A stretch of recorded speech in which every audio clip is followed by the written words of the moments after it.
Hello and welcome to today's non-functioning item, which is a Makita TM3000C multi-tool. This is packed in a couple of times before and I think I might know what the fault is, so we'll dive straight in and take the one screw from the rear there that will enable the rear housing to be removed. That just slides off. And first a visual inspection to see if there's any wires loose or damaged. There's 4 spade connectors there, just check they're secure.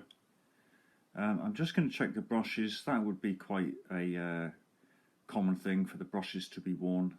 They can be replaced quite easily. You can just move that little spring there over to the side. In fact, okay, that brush looks fine. Okay, I'll check the other brush, that was fine too. Go to the front housing now. There's 3 screws, remove those, and those housings just split off nice and easy there. There's 4 screws holding the front mechanism on. We'll remove those.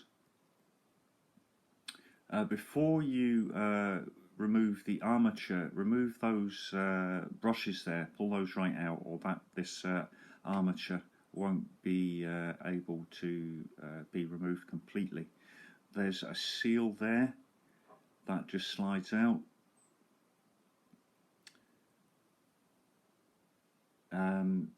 Before we remove the field windings, we'll need to remove the 4 spade connectors there.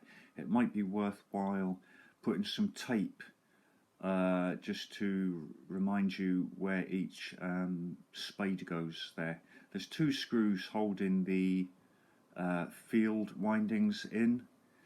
Remove those, and it's a snug fit, but that should come out with your fingers.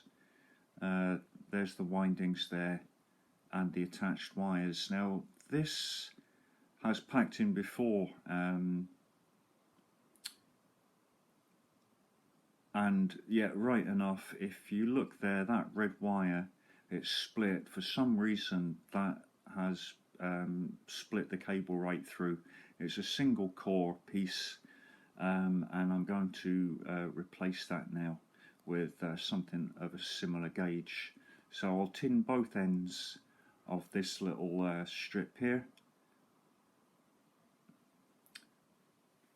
and I'm going to tin the spade. I haven't got another spade connector. I'm just going to solder that on.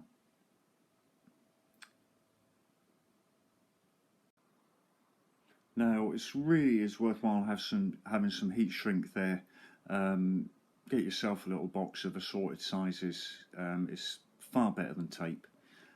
And I'm just using a lighter there, and that's the heat shrink helping to insulate everything there. I've got a fine bit of emery cloth there. Those wires I think might be insulated. So I was having a bit of trouble getting the solder to take. However, that's all soldered together. There's 2 bits of heat shrink to insulate it.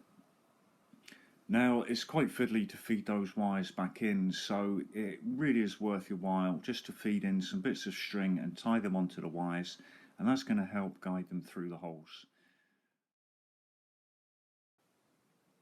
Now Makita and I think Bosch too do exploded diagrams and associated part numbers for a lot of their tools. So they are quite user serviceable, and you can get the parts from direct from the manufacturer, and I think eBay sellers too will supply the parts. Okay, so I've reassembled it. It's just the reverse procedure of the disassembly. I'm pretty confident this will work now.